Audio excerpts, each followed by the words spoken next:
Olá, eu sou Andrew Knoll e você está no Ficções Performativas. Estamos lendo As Aventuras de Huckleberry Finn, de Mark Twain, essa obra icônica da literatura norte-americana. Se você está chegando agora, não deixe de vir aqui no card para acompanhar o primeiro vídeo lá no início, que está logo abaixo aqui na descrição, e acompanhar essa narrativa tão impressionante que é uma denúncia do racismo nos Estados Unidos. Para acompanhar desde o começo. Para quem está acompanhando, vamos ao capítulo 19.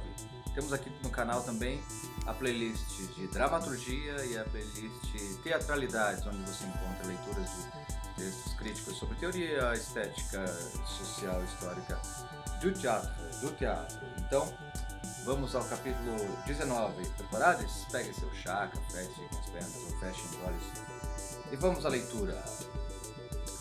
Cenas do capítulo anterior. Só me senti mais calma quando a balsa já estava uns 3 quilômetros mais adiante, bem no meio do Mississippi. Então a gente dependurou a nossa lanterna, sinaleira e achou que estava livre e seguro mais uma vez. Eu não tinha comido nada desde ontem, então Jim pegou uns pãezinhos de milho e um pouco de leite, carne de porco e repolho e verduras. Não tem nada melhor no mundo quando cozinhado direito. E enquanto eu comia o meu jantar, a gente conversava e se divertia. Eu estava muito alegre de ir bem para longe das rixas, e Jim também estava feliz de sair do pântano. Dissemos que afinal não tinha nenhum lar tão bom como uma balsa. Os outros lugares parecem apinhados e sufocantes, mas uma balsa não. A gente se sente muito livre, à vontade e confortável numa balsa. Fiquem agora com o capítulo 19. 2 ou 3 dias e noites se passaram. Acho que podia dizer que deslizaram por nós, de tão quietos, tranquilos e agradáveis. A gente passava o tempo do seguinte jeito. O rio era monstruoso de grande naquele ponto, às vezes com quase 3 quilômetros de largura. A gente navegava de noite e parava e se escondia durante o dia. Logo que a noite estava quase chegando no fim, a gente parava de navegar e amarrava a balsa, quase sempre em águas tranquilas ao pé de uma ilha de areia e vegetação. Então a gente cortava choupos e salgueiros tenros para esconder a balsa com eles. Aí armava as linhas da pesca. Depois a gente entrava no rio e dava uma nadada para refrescar e acalmar. Mais tarde a gente sentava no fundo arenoso, onde a água dava pelos joelhos, e ficava observando o dia nascer. Nenhum som em nenhum lugar. Tudo perfeitamente parado, como se o mundo inteiro tivesse dormindo, só às vezes as rãs touros coachando. A primeira coisa que a gente via, olhando para longe sobre a água, era uma espécie de linha obscura, a mata no outro lado do rio. Não dava para ver nada mais. Depois um escuro mais claro no céu. Aí, mais claridade se espalhando ao redor. Depois o rio se tornava mais tênue, bem ao longe, e já não era mais preto, mas cinza. Dava para ver pontinhos pretos deslizando cada vez mais longe, chatas e coisas assim. E longas riscas pretas, balsas. Às vezes dava para escutar um remo rangendo, ou vozes embaralhadas, porque estava tudo muito quieto e os sons chegam bem longe. E daí a pouco dava para ver uma risca sobre a água. E a gente sabia que ali tinha um tronco submerso numa corrente rápida que quebrava sobre ele e fazia a risca ficar daquele jeito. E a gente via a névoa subir encrespada da água, e o leste avermelhar, e o rio também, e dava para enxergar uma cabana de toras na beira da mata, bem longe sobre a margem do outro lado do rio, que devia ser um depósito de madeiras, tudo empilhado por embusteiros de um jeito que dava para jogar um cachorro pelas brechas em qualquer ponto. E aí levantava uma brisa amena que vinha nos abanar lá de longe, tão fria e fresca, e de cheiro doce por causa da mata e das flores. Mas às vezes não era assim, porque deixavam peixe morto por ali, peixe-agulha e outros, e eles ficavam com um cheiro bem podre. E depois a gente tinha o dia inteiro, tudo sorrindo no sol e os passarinhos só cantando. Um pouco de fumaça não poderia ser avistado assim, então a gente pegava alguns peixes das linhas e cozinhava um café da manhã quente. E mais tarde a gente ficava observando a solidão do rio numa espécie de preguiça, e pouco depois a preguiça acabava em sono. Acordar dali a um tempo e olhar para ver o que tinha acontecido. E, quem sabe, ver um barco a vapor tossindo ao subir o rio contra a corrente, tão longe na direção da outra margem que não dava para saber nada sobre ele, apenas se a roda ficava na popa ou no lado. Depois, por mais ou menos 1 hora, a gente não escutava nada, nem via nada. Só solidão, densa.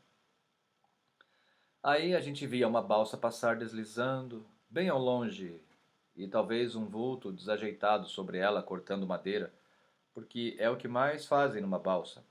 Dava para ver o machado cintilar e descer, mas a gente não escutava nada. Via aquele machado subir de novo, e quando chegava bem acima da cabeça do homem, só aí é que a gente ouvia um cachunk. O som tinha levado todo esse tempo para andar sobre a água.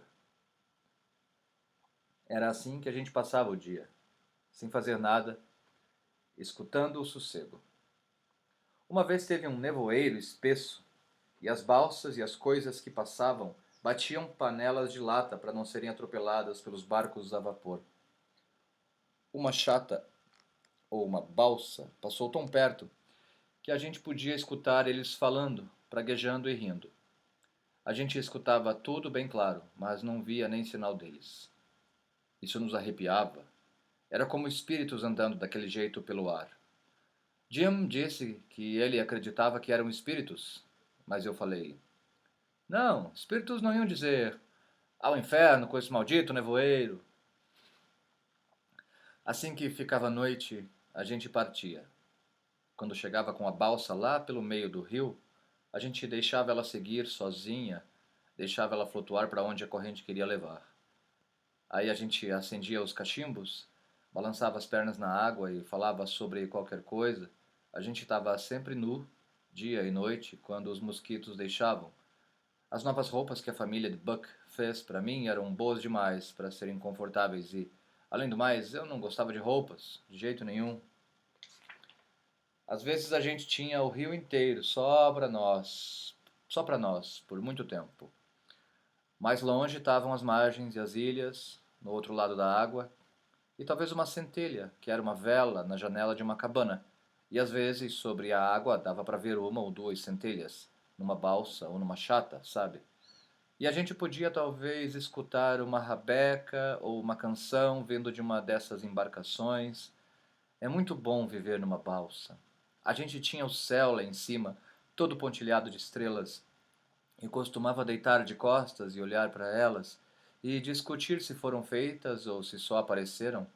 Jim, ele achava que foram feitas, mas eu achava que elas aconteceram. Calculava que ia levar muito tempo fazer tantas estrelas. Jim dizia que a lua podia ter posto elas. Bem, isso parecia razoável, então eu não disse nada contra, porque tinha visto um sapo pôr quase tantos ovos, por isso é claro que podia ser feito. A gente também via as estrelas cadentes e observava os riscos que deixavam no céu. Jim achava que elas tinham ficado mimadas e eram empurradas para fora do ninho. 1 ou 2 vezes de noite a gente via um barco a vapor passar no escuro, e de vez em quando ele vomitava todo um mundo de centelhas do alto das chaminés e elas caíam como chuva no rio. Muito lindas. Depois o barco fazia uma curva e as suas luzes piscavam, a sua algazarra sumia e o rio ficava quieto de novo. E dali a pouco as ondas do barco chegavam até a gente, muito tempo depois do barco ter desaparecido, e sacudiam um pouco a balsa. E depois disso a gente não ouvia nada por nem sei quanto tempo, a não ser talvez sapos ou alguma outra coisa. Depois da meia-noite as pessoas nas margens iam para a cama, e então a orla do rio ficava um breu por 2 ou 3 horas. Não tinha mais centelhas nas janelas das cabanas. Essas centelhas eram o nosso relógio. A primeira que aparecia de novo significava que a manhã estava começando, então a gente logo procurava um lugar para se esconder e amarrar a balsa. Um dia, perto do amanhecer, encontrei uma canoa e com ela atravessei uma corredeira para chegar na margem, só uns 200 metros. E depois remei por mais ou menos 1,5 km para subir um riacho entre a mata de ciprestes, porque queria ver se não conseguia pegar umas frutinhas. Bem, quando estava passando por um lugar onde um val de gado cruzava o rio, Apareceram dois homens abrindo caminho no val, com dificuldade, por onde dava pé. Achei que estava perdido, pois sempre que alguém estava atrás de outro alguém, eu achava que era de mim, ou talvez de Jim. Eu estava para escapulir dali bem rápido, mas eles já estavam perto de mim e gritaram e pediram para eu salvar as suas vidas. Diziam que não tinham feito nada e que estavam sendo perseguidos. Diziam que homens e cachorros estavam vindo atrás deles.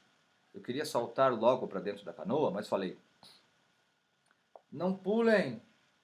Ainda não estou escutando os homens e os cachorros. Vocês têm tempo de abrir caminho ali pelo meio da moita e subir um pouco o riacho. Depois entram na água e andam no val até o ponto onde eu estou e sobem na canoa. Isso vai acabar com o faro dos cachorros. Eles fizeram o que mandei e quando já estavam na canoa, escapei para nossa ilha de areia e vegetação e em 5 ou 10 minutos a gente ouviu os cachorros e os homens ao longe gritando. A gente escutava eles vindo na direção do riacho, mas não podia ver eles. Pareceram parar e se mover a esmo por um tempo. Depois, enquanto a gente se afastava sempre para mais longe, não dava para escutar mais eles. Quando a gente já tinha deixado 1,5 km de mata para trás e chegado no rio, estava tudo quieto. A gente remou para a ilha de areia e se escondeu nos choupos, já salvos. Um desses sujeitos tinha uns 70 anos ou mais, uma cabeça careca e suíças muito grisalhas. Estava com um chapéu velho e estragado de aba larga caída, uma camisa de lã azul engordurada, umas calças velhas de brim azul rasgadas, enfiadas para dentro do cano das botas e suspensórios de tricô feitos à mão. Não, era só um. Tinha um velho casaco de brim azul e cauda longa com botões de latão lustrosos atirados sobre o braço, e os dois carregavam malas grandes, gordas, de aspecto miserável. O outro sujeito tinha uns 30 anos e estava vestido de um jeito simples. Depois do café da manhã, todo mundo descansou e a gente conversou. E a primeira coisa que surgiu foi que esses caras não se conheciam.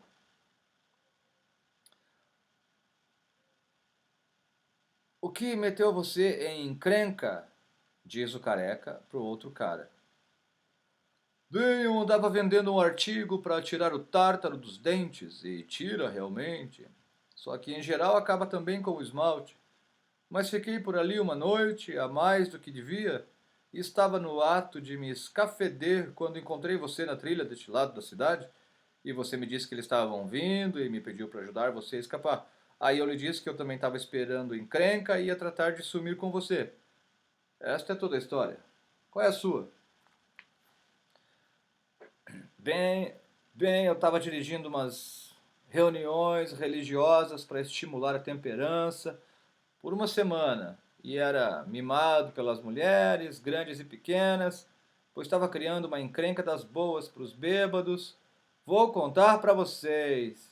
E ganhando até 5 ou 6 dólares por noite, 10 centavos por cabeça, crianças e negros grátis.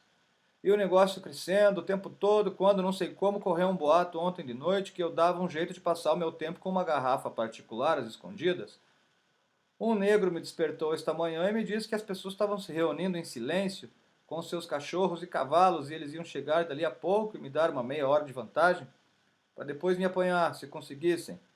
E se eles me pegassem, iam me cobrir de piche e penas e me obrigar a desfilar montado num varão de grade, com certeza.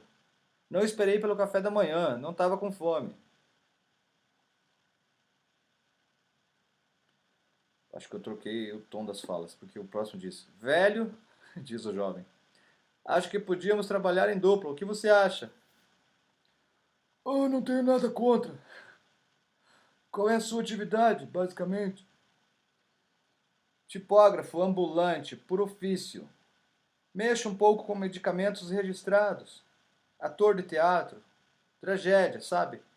Pratico hipnotismo ou frenologia quando aparece uma chance. Ensino canto e geografia na escola para variar. Dou uma palestra de vez em quando. Oh, faço muitas coisas. quase tudo que está à mão, então não é trabalho. O que você faz? Nossa, essa cena, uma parte aqui, me lembrou aquele videoclipe do Michael Jackson com o Paul McCartney, da música Say, Say, Say. Vejam lá, os dois caras viajantes, né, que vão de cidade em cidade. Bom,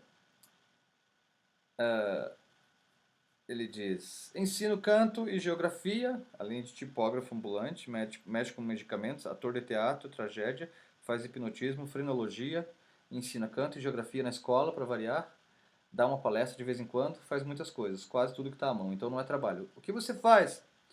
Atuei muito no ramo médico no meu tempo. Aplicar o toque das mãos é a minha especialidade. Para câncer, paralisia e essas coisas. E sei ler a sorte muito bem quando tenho junto alguém para descobrir os fatos para mim. Pregar sermões e também o meu negócio, além de organizar reuniões campais e fazer o trabalho missionário por aí. Ninguém disse nada durante um tempo. Depois o jovem deu um suspiro e exclamou: ai de mim! Por que tá soltando esse aí?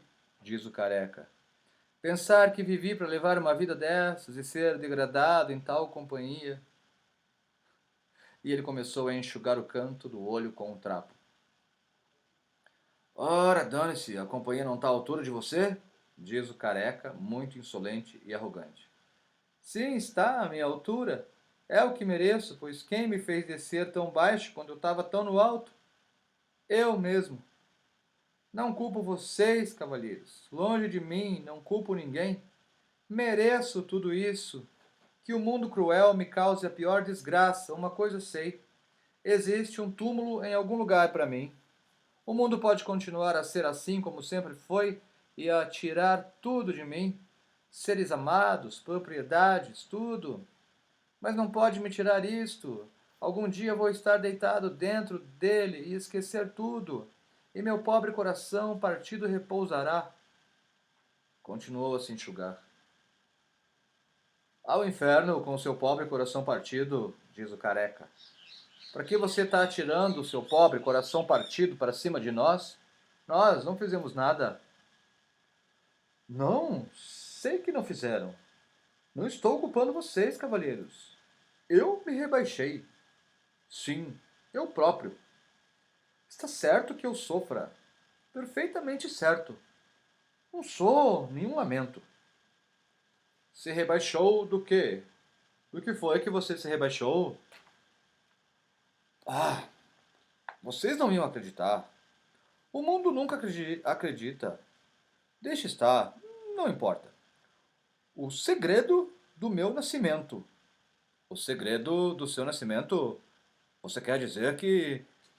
Cavalheiros, diz o jovem muito solene, vou lhes revelar o segredo, pois sinto que posso ter confiança em vocês. De direito, sou um duque. Os olhos de Jim saltaram para fora quando ouviu isso, e acho que os meus também. Então o careca diz: não, tá falando sério? Sim, meu bisavô, o filho mais velho do Duque de Bridgewater.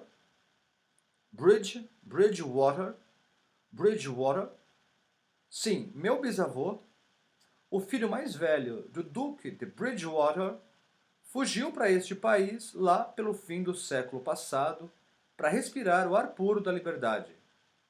Casou-se aqui e morreu, deixando um filho. E o seu próprio pai morreu mais ou menos na mesma época.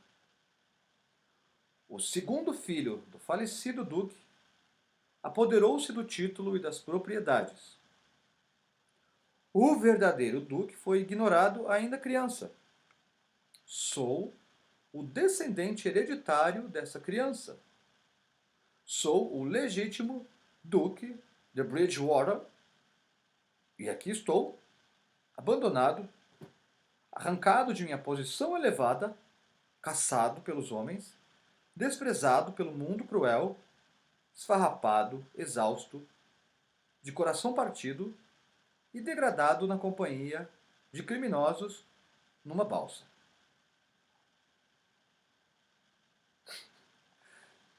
Jim sentiu muita pena dele e eu também. A gente tentou consolar, mas ele disse que não adiantava, que não podia ser consolado.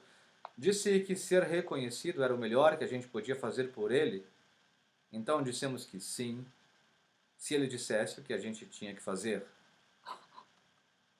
Ele disse que a gente devia se inclinar ao falar com ele e dizer: Vossa Mercê, ou Meu Senhor, ou Vossa Senhoria, e que ele não ia dar bola se a gente chamasse ele apenas de Bridgewater, que ele disse ser de qualquer maneira um título e não um nome.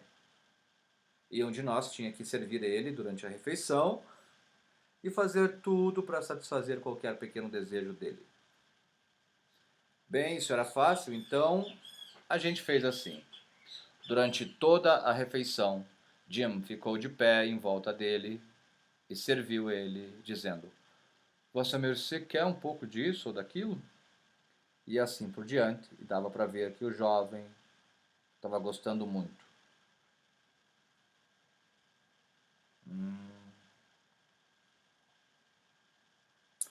Mas o velho ficou bem calado no início.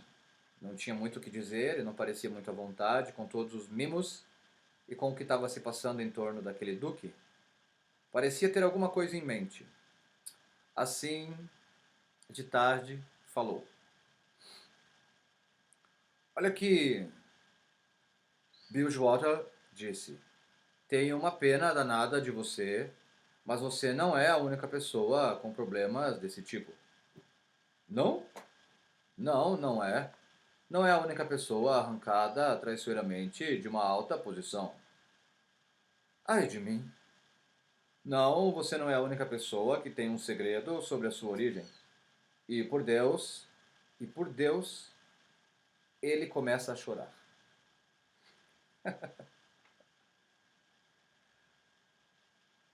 Espera aí, o que você quer dizer?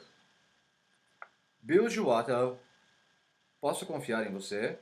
Diz o velho, ainda soluçando um pouco. Até a amarga morte. Ele pegou a mão do velho e apertou ela, dizendo: O segredo do seu ser. Fala! Bilgewater, eu sou o falecido Delfim. Podem crer que Jim e eu arregalamos os olhos dessa vez. Então o Duque diz: Você é o quê? Sim, meu amigo, é verdade demais. Os seus olhos estão fitando neste exato momento o pobre Delfim desaparecido. Luís, o 17, filho de Luís, o 16, e Marie Antoinette. Antoinette está escrito aqui. Marie Antoinette. Você, na sua idade? Não. Você quer dizer que é o falecido Charlemagne? Deve ter 600 ou 700 anos no mínimo. As desgraças é que fizeram isto, Bilgewater. As desgraças. As desventuras me trouxeram estes cabelos grisalhos e esta careca prematura. Sim, cavalheiros, vocês têm diante de si, de brim azul e na miséria, o errante, exilado, pisoteado e sofredor, o legítimo rei da França. Bem, ele chorou e ficou tão desconsolado que eu e Jim a gente nem sabia o que fazer. Tanta pena a gente sentia, e também alegria e orgulho de ter ele com a gente.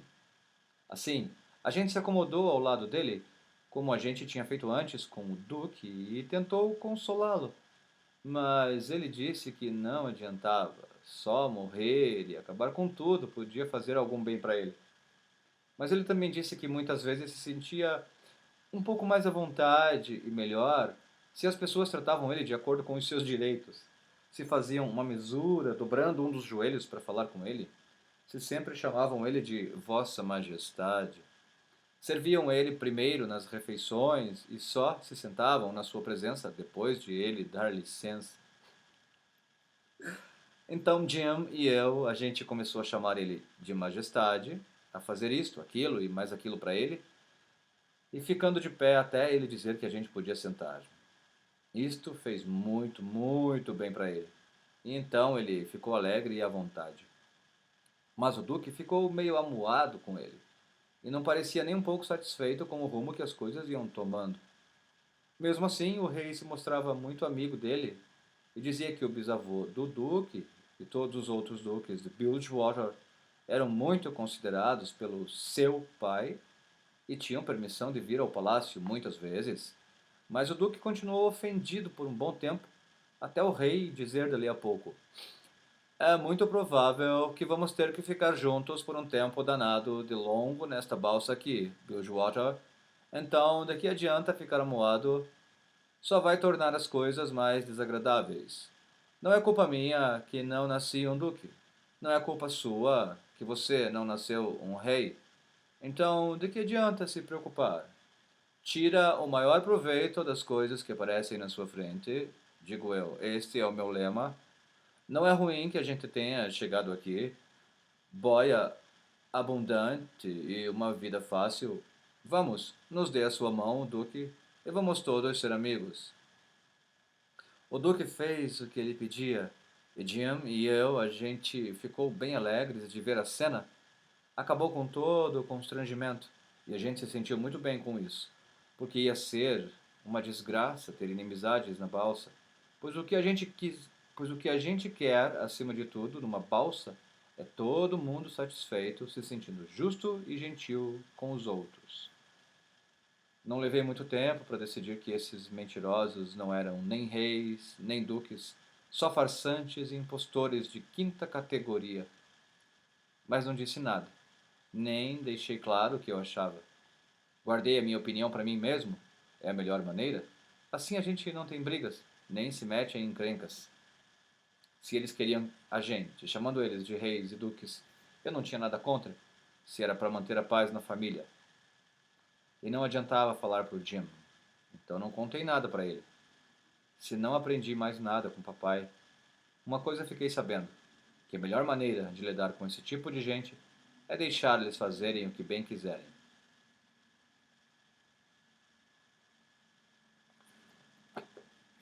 Huck Finn, Huck Finn! Vive la revolución! Rapaz!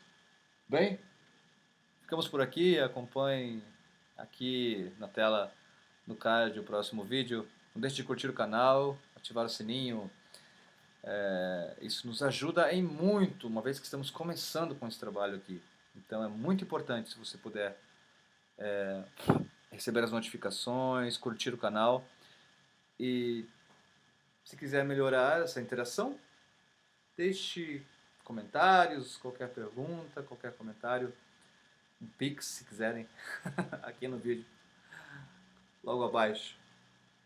Tá bom? Muito obrigado. Vamos nessa com The Adventures of Huckleberry Finn, Rei e Duque na Balsa. Até já.